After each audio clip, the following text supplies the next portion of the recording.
I believe I'm the best in the world. I'm very passionate about what I do. When I started fighting, everybody was saying how stupid and how wrong everything I did was.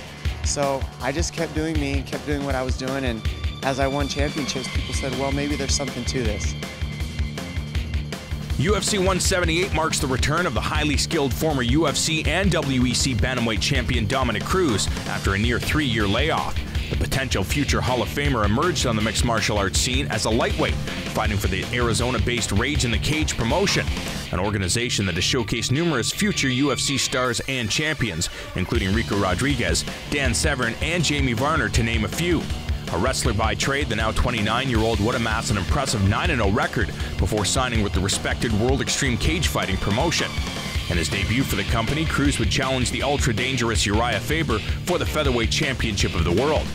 Just over a minute and a half into the contest, the California Kid would secure his signature guillotine choke, forcing the Arizona native to tap.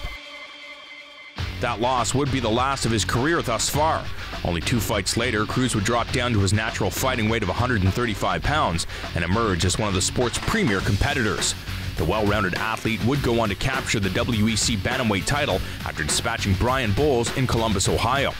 Since then, the standout grappler would evolve his game and go on to defeat some of the most talented fighters in his division, including Demetrius Johnson, Joseph Benavidez, and rival Uriah Faber. Fans of the UFC, say hello to Dominick Cruz.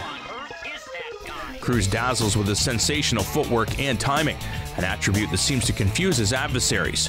Once in his zone, the Dominator goes to work with his slick striking, using his angles and movement to inflict damage while doing his best to ensure his own safety. It is a style that many in the sport admire, and some have even adopted as their own.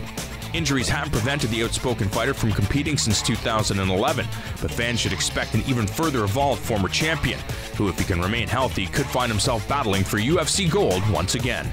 If you're not in this sport believing you're the best in the world, you have no business in it. So time will tell. I'm not worried about Dillashaw. I'm not worried about Barao. I'm not worried about anybody else in the division. There's only one person to face. That's all that matters. That's Takai Mizugaki.